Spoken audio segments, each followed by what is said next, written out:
Hey folks, you're listening to the Money Date Podcast, a podcast that my husband and I launched to help young couples get real about their money. We'll ask our friends and a few strangers all the uncomfortable and awkward questions about how they handle their money. All the gory details, and hopefully a few tips and tricks along the way that you can pick up and use in your own relationship. All right, we're live. Perfect. John and Jennifer, welcome to the Money Date. We're so excited to have you guys here. I wanted to kick this conversation off by having you guys tell our listeners how you first met. Yeah, why don't I take that? So Jen and I actually met, we first met actually in college. We didn't actually start dating until a little bit afterwards, but, we were both part, of a college kind of club or organization when we were there. We had joined maybe 6 months, a year apart. And, we started to actually build a friendship after college just because, Jennifer was working for jobs and I'd been working for about a year. And, we really built a really close friendship. And then, over time, I traveled a lot for the first 6 months or a year when I got my first job, and every time I come back, I'd come back and we'd have the same, friend group and social group. And we just started to become friends and we started talking more and more. And then, that friendship started to build. And we just kind of realized that there was a little bit more than friendship. After that, we realized we had a lot in common, and it was really great that everything that I was really interested in, Jen was super open about taking an interest in or learning a little bit more about, and then same kind of with Jen. I don't know, is there anything you'd add, Jen? The interesting thing is, of all of our college friends, and we went to school at UC San Diego, we were all looking to work in tech one day, and everyone was looking for a job in the Bay Area, myself included. And it was actually really serendipitous that I got a full-time offer at a Bay Area tech company, but then actually end up working at their San Diego location. So I think that actually was a lot of the foundation of, why we continue to keep in touch and kind of, continue to grow that friendship into something more. I think it was just that opportunity that we were in the same place at the same time. That's awesome. That sounds like kismet, as we say. So tell us about the first moment or the first time you guys even started talking about finances in your relationship. Yeah, I think the first time, it was interesting. We had dated for maybe like a month or two. And, Jen, for her, when she started working, she really wanted to kind of cap off her first job with, something to kind of celebrate that. And, she had always kind of had a dream as a kid to buy, like a really nice designer bag, So I remember the first time that you and me both, Jennifer. Yeah. She had bought like a couple $1,000 Chanel bag. And I remember a couple months in, I heard about that and I was shocked because I'm a type of guy that, likes to scrimp and save, when I was in college and a little bit afterwards, like I would go and buy the generic toothpaste at like at like the pharmacy just to save 50 cents every time. And for her, this, it blew my mind, and, but that was the first kind of money conversation that we had. I was trying to understand kind of, how somebody, that just started working could spend that much money on something like a designer bag to celebrate. And I think it was interesting because I was just completely not bashful about it at all. If anything, it was so a matter of fact for me. I'm like, okay, that was my goal. I wanted to, celebrate with my first paycheck, and that was what I was going to do. And it was completely unapologetic. And I just kind of shared it with him as like, oh, this is just something that happened, like it was a Tuesday. And I think that was just such a jarring and different mindset about money than he had. So it was just a very interesting kind of catalyst to our first, I guess, finance conversation. I love that story. And where did the conversation go from there? You talk about having a different mindset there than John. I think if anything, this is something that even now we continue to actively work on. I think we've gotten a lot better. And I think when we first started, if there was a spectrum, I was on one end and John was on the other end. And I think now over time, as we've understood more about why we think the way we think, and we're able to actually not just understand, but appreciate that. I think we have gotten closer to the middle of the spectrum, but we're definitely not totally aligned on everything. So I think that's kind of where we're still at in terms of our mindset. And to dig deeper, it's interesting because finance was a little bit of like a gateway for us to talk about a lot of other stuff in our lives. Like one of the things that I realized as we were talking about kind of this situation with my designer handbags, like we grew up completely differently. Like Jennifer, for her, when she was, growing up, her parents always celebrate big occasions. Her parents were business owners, and every time they had a milestone, they would go to to vacation, or they would kind of go buy something to commemorate that. For me, when I was growing up, even Christmases and birthdays, like we didn't give gifts. Like there was nothing really to celebrate. It was like, okay, on to the next thing. And it's always about, onward and upward, and it wasn't something that I had done. And that's something that we learned about each other. And it took me a while to appreciate kind of what it was like to kind of celebrate kind of these moments and things like that. Yeah, I think a lot of it is stemmed from just how we grew up in our household. One thing that I always, challenge on is like, are we living for the now? Or are we living for the future? My family is actually very much for living for the now. And so, when we have the means to do it, like my parents would always be the first one to celebrate and seize the opportunity, take that opportunity to commemorate it. And I think for John's family, it's very different. It's about living for the future and making sure that there's financial security in the future. So I think that's just a very different way of going about it. No, that's really interesting. And you have two very different foundations there. Part of getting to know each other and part of learning about each other involves taking on the other person's habits. How have John's different habits and thinking about money influenced you over the years? And John, how have Jennifer's habits changed the way that you think about finances? I'm very similar to kind of how I was at 22, like I think I take a lot of pride in being kind of an independent woman and, earning my own money and just taking pride in that. So I think the independence piece is something that's really core to just me as a person. And so I kind of like to look at my finances as solely as my own. And so when I make decisions, I don't like to always think about someone else. If anything, it's, I just see it as my own decision and, it's something that I've worked hard for. And so in terms of, being in a relationship with John and kind of having him influence me of, it's not always living for the now. And it's also, we have to also live for the future. His frugality, and I mean that in the best sense, has really rubbed off on me. When I think about spending, I do think twice about spending. Before it was just, me, myself, and I, and my decision and my money. And I just, kind of did it without, again, unapologetically. And I think now it's less about apologizing. It's more about considering. So I consider, our family and our life, a lot more. If anything, I put that above, obviously, my own interests. And I think that's a huge fundamental shift in my own just personal mindset. I think for me, it's really two things that I learned being with Jennifer. The first is when it comes to money and also with celebrations, like I've learned how to celebrate actual holidays now, right? Like Thanksgivings and Christmases and birthdays and Valentine's Days and taking a moment to live in the present there and to really kind of celebrate. That's something that I've learned, something that I didn't do, as a kid with my family. And that's been really, really great because it allows me kind of to really live, again, like I mentioned in the moment. I think the second thing that's been great is, Jen and I have really different philosophies when it comes even to investing. For me, Jen had mentioned that I kind of live in the future, want to make sure that we have a really good financial security, as we get older. But one of the things I really appreciated about Jen is that, she is not only is she unapologetic about what she spends money on to celebrate things, but she's unapologetic on things that she wants to invest in too. And, for me, I've realized over the years that I can be a little bit risk averse for that. And for Jen, she's really pushed me,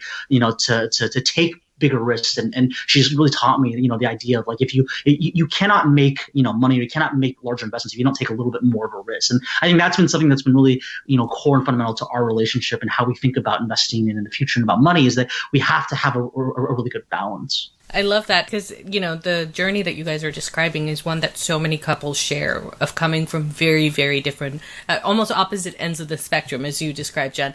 In fact, I remember when Delmar and I first started dating, Christmas presents was such a new concept because Delmar had never celebrated Christmas in the past. And the two of us, I said, well, I want to find a way to celebrate the holidays. So that story really resonates personally. I'm curious, based on that experience, how you guys then decided as when you got married on how to share your finances and if that's changed at all over time. I think that's an interesting question because not only were we on kind of different sides of the spectrum when we talked about kind of our philosophies with money, the way that our parents handled money when we were growing up were completely different as well, right? So like when you look at my childhood, my parents, they've always had shared finances. Everything was shared, everything was in both parents' name, all the investments were, all decisions were made together, and every single last dollar that was made was put into kind of like this family pot that was shared. I think for Jennifer, it was a little bit different in that her parents, when they grew up, they had split finances, right?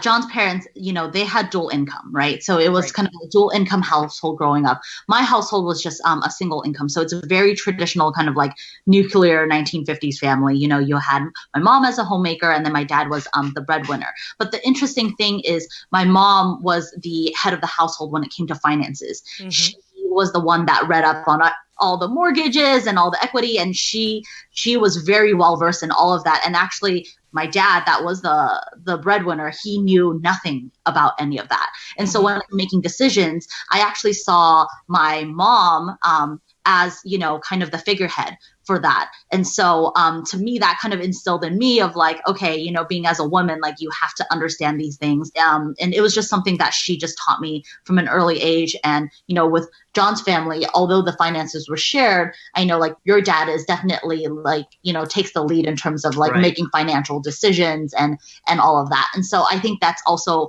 a difference of kind of background as we kind of come into a family together because I think like, oh, as a woman, like I make decisions, and then he comes in and he's like, oh well, I've seen my dad make decisions, and so there's like a natural kind of conflict there.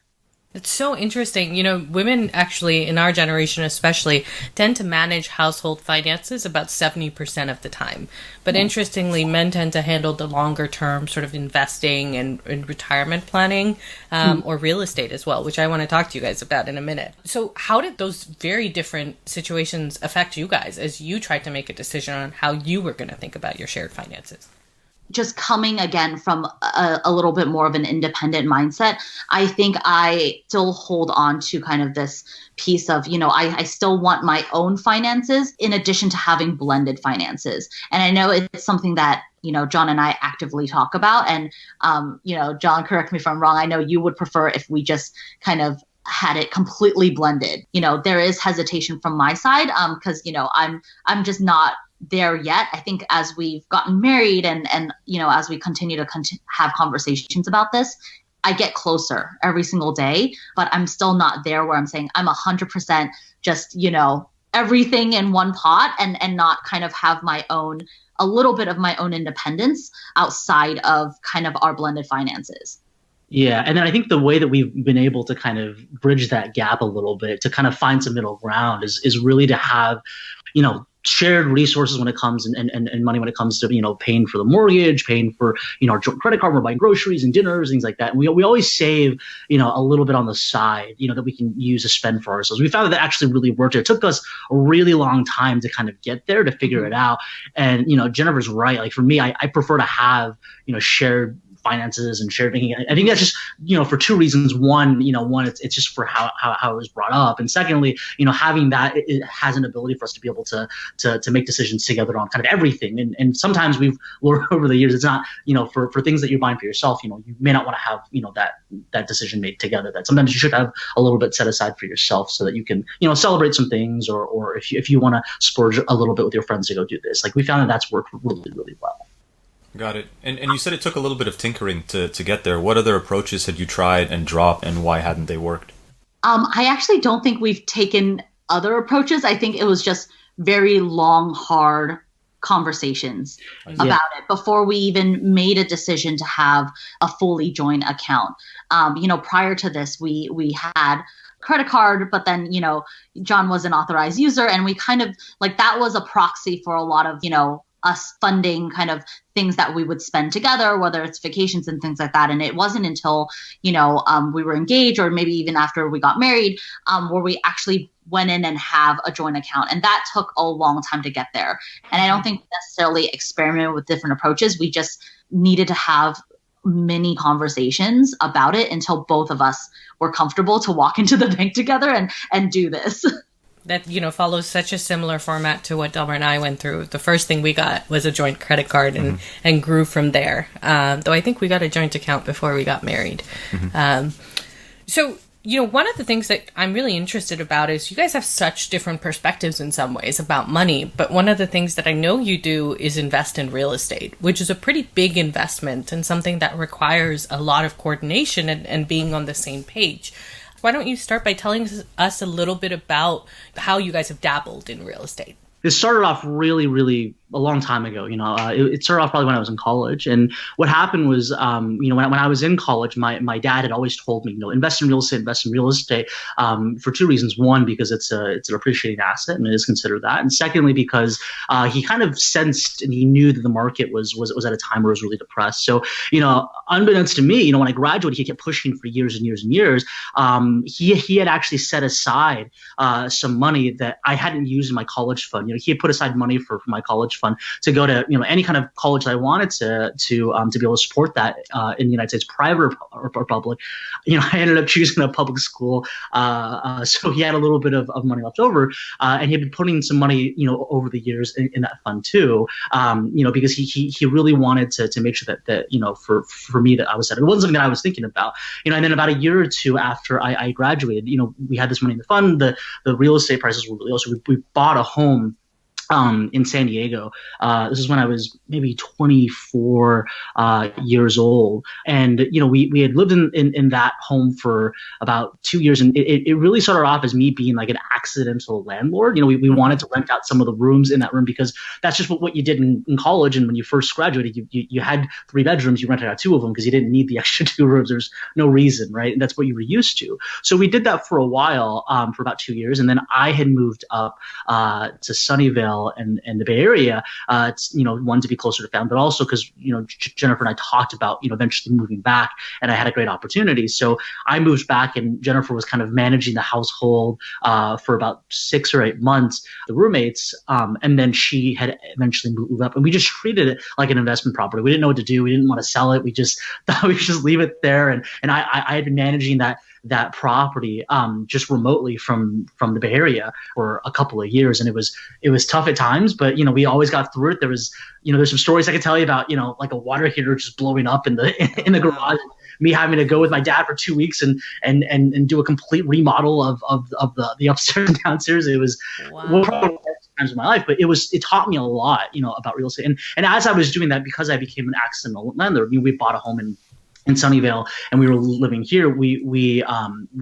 I started to get really interested into real estate, thinking this could be a long-term thing. I think it's also helpful that we went into one of the biggest booms, housing booms in kind of the history of the United States between 2011, 12 to 2016, 2017. So, I started to do a lot of research, started listening to podcasts. Bigger Pockets is one that I absolutely recommend for people that are looking to invest in passive income sources, as well as, I educated myself by buying half a dozen books just to read a little bit more and learn a lot of different things. And we got really lucky about a year and a half ago, I'd say, Jen. We took one of our friends had invested in a home in Florida, and he went through a real estate.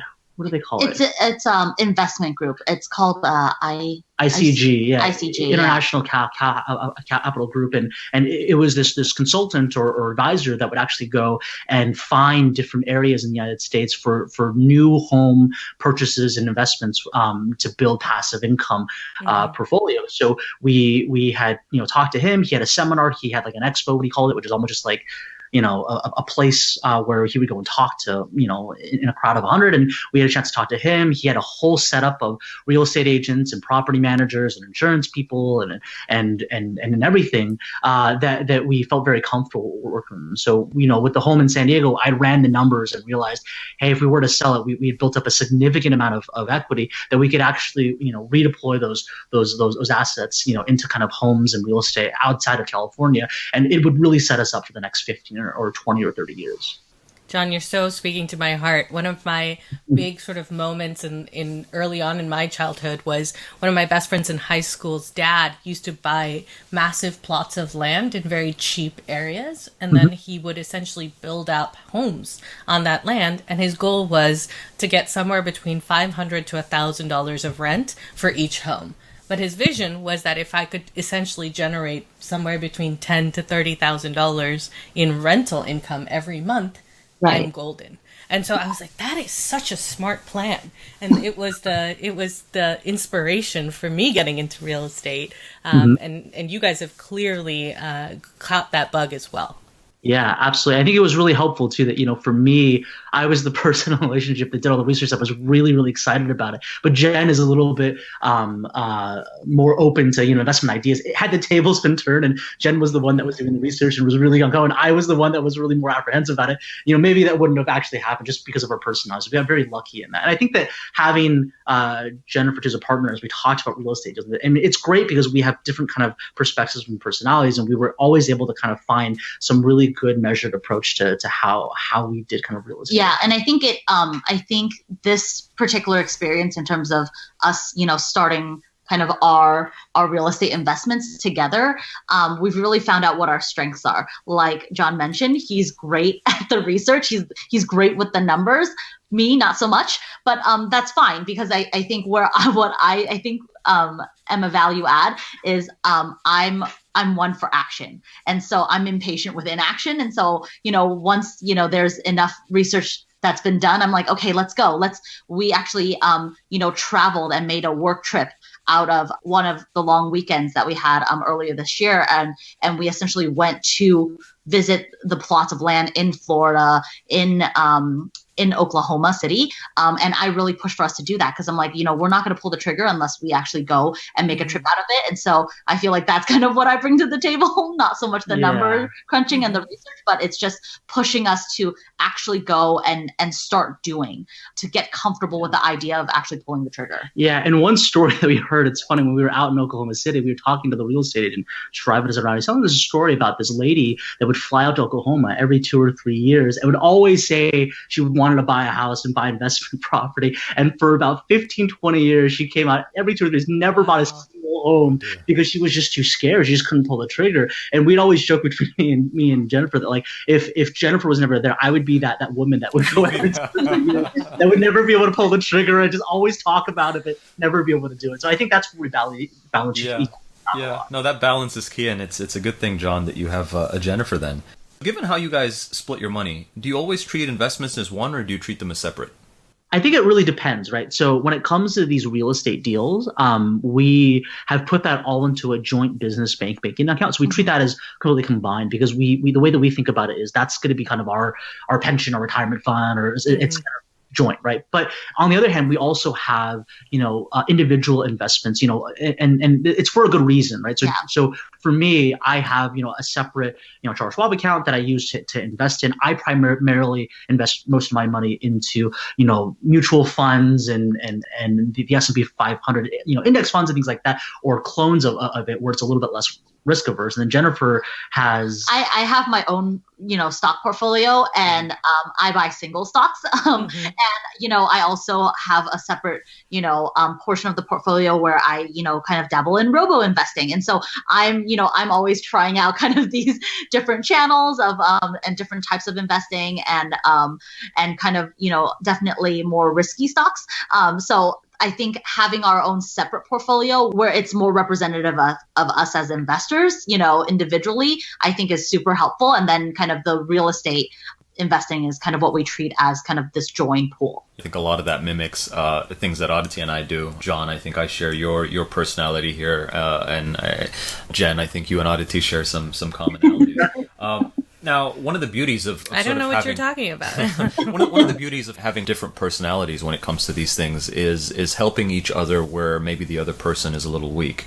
You talked about Jen being a little more action-oriented than John, for example. And I was wondering, sort of, when it came to real estate investing, did you face any hurdles? And if so, how did you overcome them together? Yeah, that's a great question. We faced a lot of hurdles. It was a lot of roadblocks and speed bumps along the way. First we had talked a lot, even deciding what real estate to buy after even visiting the two kind of areas was a little bit of a challenge. I think for Jennifer, she was always ready to pull the trigger. So we go to the first city, she's like, we're buying this one. You go to the second city, we're buying this one. And it's like every city we went to, we like at the end, if we had gone with her plan, we would have bought like 50 investment properties and only had the money for 9. Jennifer's like, I've never seen a plot of land I don't want to buy. Yeah, that was a really interesting approach. But even still, have to decide between them, we had to really find a really good balance. And we had done a lot of talking, and Jennifer kind of had to manage a lot of my apprehension and fears too. Going through, there's always a kind of that fear of the unknown and fear of, am I making the right choice? And Jennifer really had to walk me through that and really kind of work with me on that. So there was definite kind of things there. Is there anything to add in the beginning part? Like John said, I was ready to pull the trigger, and I am like your typical consumer. And so I'm like, okay, that looks great. And I think what he really helps me is, hey, let's really break down the numbers so that it makes sense. And it actually forces us to have, similar to kind of a work setting, right? Like you can't go into a meeting and have misaligned goals. And a lot of times, like meetings kind of, there's churn in meetings because you're not even talking about, the meta point of why you're meeting to begin with. And I think when John comes to the table with, research and data points and kind of like, hey, by the way, these are the cap rates that we are looking at. And I know you really love the layout of this home, but the cap rates don't work out and the numbers don't work out and it doesn't make sense for us to invest. Like, I think that's what he brings to the table. I think, even though we then align on, hey, this is a property from a numbers perspective makes sense, John still has a problem of like, okay, now let's like actually pull the trigger. And that's where I push him and say, no, I think it's right. Like, we've done all the research. We've done everything that, on your list of requirements that we should do in our due diligence. It's time to actually just like write the check. Yeah. And one of the things I'll mention about this real estate deal too that was really challenging was that we were doing something that was a little bit more unconventional. We were actually selling kind of one home in San Diego that we built up a good amount of equity in, and we wanted to use an instrument in the tax code called 1031 exchange. And for those of your listeners who don't know what that is, it's just a way that you can defer paying capital gains tax on your real estate into the future. But it requires you actually to go and buy all the homes that you wanted to buy with the selling one, within a 6-month period, and you have 45 days to identify all the addresses. So it was a really big pressure situation. Imagine trying to buy 6 or 7 homes, in the course of 6 months. It was stressful, right? And there was a couple of other things in the process where it didn't make things easy. The rates were rising 12 or 13 basis points every single, 2 or 3 weeks, and we wanted to make sure that we locked things in, and things were all closing at the same time. So making sure that we were on time with these loans, because you pay late fees if you don't. It was incredibly stressful, and we had a lot of challenges working with some of the builders in Florida just because they weren't allowing us to get some of the incentives that we wanted. But that's kind of just one piece. And then when we actually closed them on, we thought we're good to go, and it's just greenfield ahead of us. Then we started getting hit with some vacancy issues, because you imagine that if you had 7 homes, and we had bought 3 duplexes in Oklahoma State, so it's really 10 doors, right? So 10 total doors. Some of the homes we found had some really, really bad vacancies, and right. When you're looking and you're staring down the barrel of a really large mortgage you have to pay every month with nothing rented out, they start, these homes stop looking like assets; they start looking like liabilities, right? Mm-hmm. And somebody has to cover the costs, right? So there's real downsides to this approach as well that you have to be ready for. Yeah, exactly. And it's something that we had thought about, but we hadn't kind of experienced something like that before. And I think that, when we were going through that phase, for me, it was really stressful for me because I'm feeling kind of every single day, just, wanting to make sure that these homes got rented out. And it was really interesting because I got a chance to learn a lot about my wife, but she was like cool as a cucumber throughout this whole experience. Like, yeah, it'll be fine, or things will work itself out. And eventually they all did, right? But it taught me a lot about my wife. What's really interesting, you've explored real estate as an investment vehicle, and there's a lot of upside and a lot of downside. For our listeners, real estate can definitely be a really clever strategy to pursue. But as you're seeing John talk, it's really important that you educate yourself. And another podcast that I would highly recommend if you're interested in looking at real estate as a passive income strategy is actually Paula Pant's Afford Anything for the folks. And we'll include links in the notes of this episode for that. It's funny that you mentioned that because Paula Pant's Afford Anything was the first blog that I read about real estate investing that got me into it. Before That's amazing. Paula would be happy to hear that. You should let her know. So it seems like you went through quite a bit. It also seems like you both tried to educate yourself quite extensively about the industry and about the space. What advice would you give to people who are thinking about real estate investing given that experience? The advice that I give is treat real estate as a long-term investment. This is a 20, 30, 40, 50, 60-year investment. It's not something that you're going to be able to get rich quick. And I think that a lot of time, even when you look in like the mid 2000s, a lot of people were investing in real estate thinking they were going to, grow in equity in like a year and things like that. It's not, that's really not the best strategy to approach. We have to kind of take the long-term approach with that. Again, this is where my value add is in our relationship is it's a business transaction. There needs to be just a lack of emotion that's attached to any of this. When emotion gets involved, I think it clouds judgment. And I think it makes these a lot more personal than it should be. And then if you're not ready to lose that money tomorrow, don't use that money to invest. Meaning, if I put in $50,000 to invest in something, I need to be ready to lose that all tomorrow, and I should still be okay. I'm okay financially, I'm okay emotionally, and I'm okay mentally to lose that money. We have friends that, really outkick their coverage in terms of their investments. And I actually think that causes a lot of anxiety. And I think that adds the emotion to it. Such good advice, Jennifer. Such good advice. We could spend hours talking to you guys about real estate, but we're actually going to dive into the second part of our podcast, which is our rapid fire. And for our new listeners, the way this works is we've asked you guys prior to the conversation to list your answers down, each of you, about specific questions that we're about to ask you. And we're now asking you guys to share those questions and those answers with each other. Are you guys ready? Yes. Yes. Okay. First question, and either of you can go first. If your partner won $1 million today, what would they do with the money? She would do two things.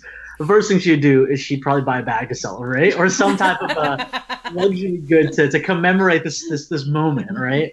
And the second thing she'd probably do is probably invest in all real estate. How right is he? He is actually very right. I will probably spend it on a vacation or something to splurge, and then I will definitely invest all of the rest. For John, I would say it's invest and save. 60% invest and then 40% save. How right is that? No, I'd probably put 100% of it in invest. Really? Okay. Every day then. Look at that. You always keep each other guessing, right? What's one purchase that your partner has made in the last year that you don't understand? I think, Jennifer, you can go first on this one. This was a very easy answer for me. It was actually nothing. I feel like there's nothing that John buys that he doesn't tell me about, and we actually haven't discussed about it. I also am someone that just is, super open to, people, spending money on what, makes them feel good or something that means or matters to them. And so I don't think there's anything that you've bought in the last year that I've ever even questioned or didn't understand. I feel like we talk about everything. No pressure, John. We should have made you go first. I'm going to change my answer to nothing. No. Maybe the only thing is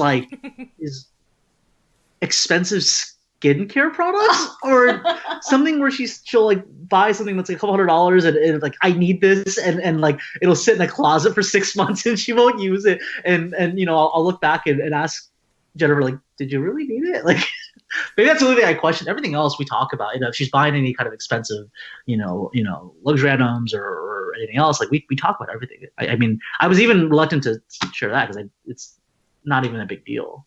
Really. Oh, it's okay. You should expect that more in the future. As women age, it's going to be a larger part of my monthly expenses. Aditi's trying to get me to invest in hair care products, but I'm trying to convince her that I'm not going to be able to get my hair back. So he has less hair to invest in. Okay, next question. Complete the following sentence. When it comes to money, one thing we cannot agree on is blank. Can I go first on this one? Yes. I wouldn't ever say that we can never agree on anything. We always find a way to compromise. There's never a time where we say we just don't agree and we're just going to leave it out in the ether. But that to say, it doesn't mean that we don't have difficult conversations about compromising about money or having tough conversations. But we always find a way to, I feel like, compromise and come up with a decision that we both feel good about. Okay. This is where we differ. So kind of what I mentioned earlier. I think we are always challenging each other on the living for the now versus living for the future.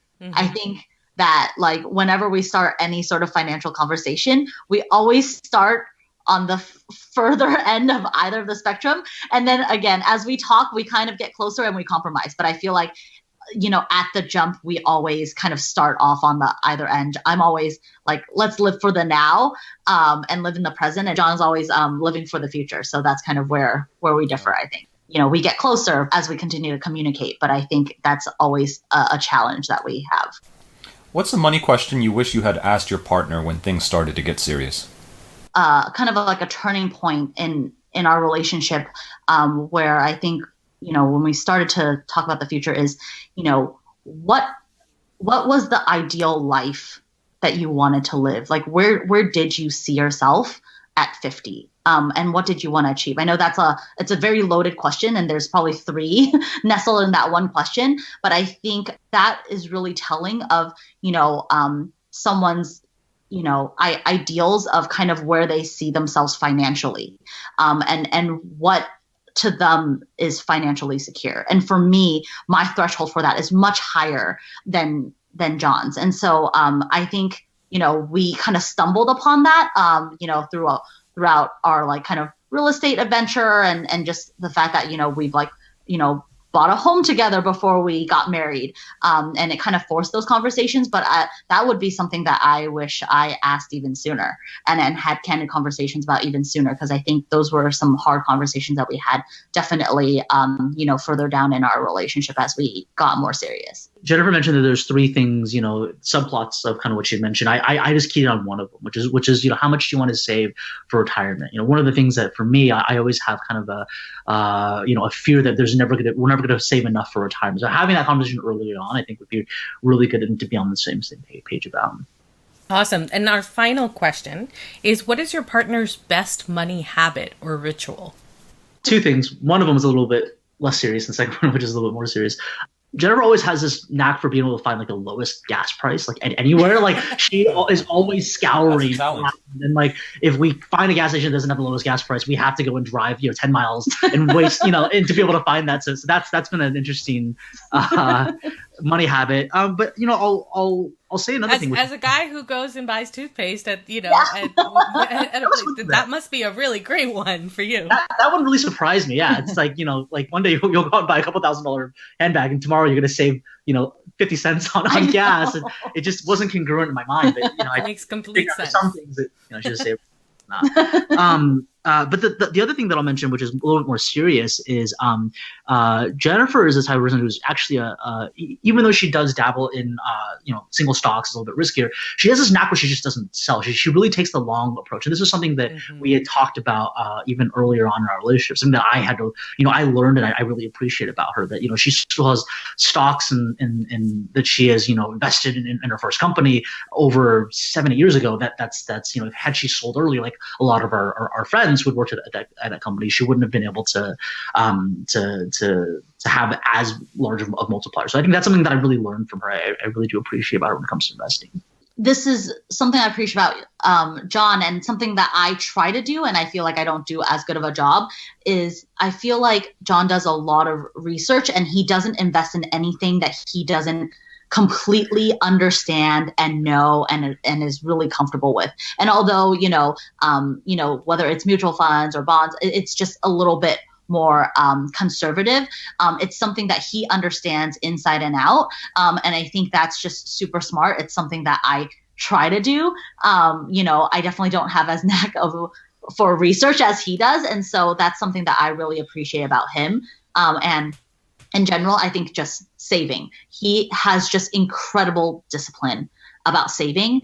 And I think that's just a muscle that, again, I continue to work on, but it's definitely not something that, is a strength of mine. And so that's something, it's great that he has that for the both of us, but I think it continues to kind of rub off on me. Thank you both for those answers. I think one of the things that they've highlighted, and this conversation as a whole has highlighted, is the beautiful outcome of bringing together two people who approach issues, challenges, problems from very different perspectives. And I think one thing you've brought to the table that you both seem to share is a willingness and an openness to consider the other person's point of view. And it seems as if the place where you net it out is a higher sort of local maximum as a result of it. So thank you for sharing all of that. Yeah, it's a very inspiring story, not only for us who face similar dynamics in our relationship, but I know for a lot of listeners, because couples typically come into their relationships with very different money personalities, and you guys have told us about a very real and intangible story and how you've navigated that. So thank you guys for joining us today.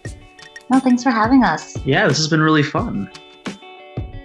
The Money Date podcast is an initiative of Zeta, a company I launched to help couples track and manage their finances together. If you're inspired by what you heard on this show, you can learn more about us at askzeta.com. And if you'd like to support the podcast, here are a few ways to do so. You can subscribe to it, leave reviews on iTunes, Anchor, or wherever you happen to listen to your podcasts, or share it on social media with your friends. And if you'd like to be a guest on our show, write to us at podcast@askzeta.com.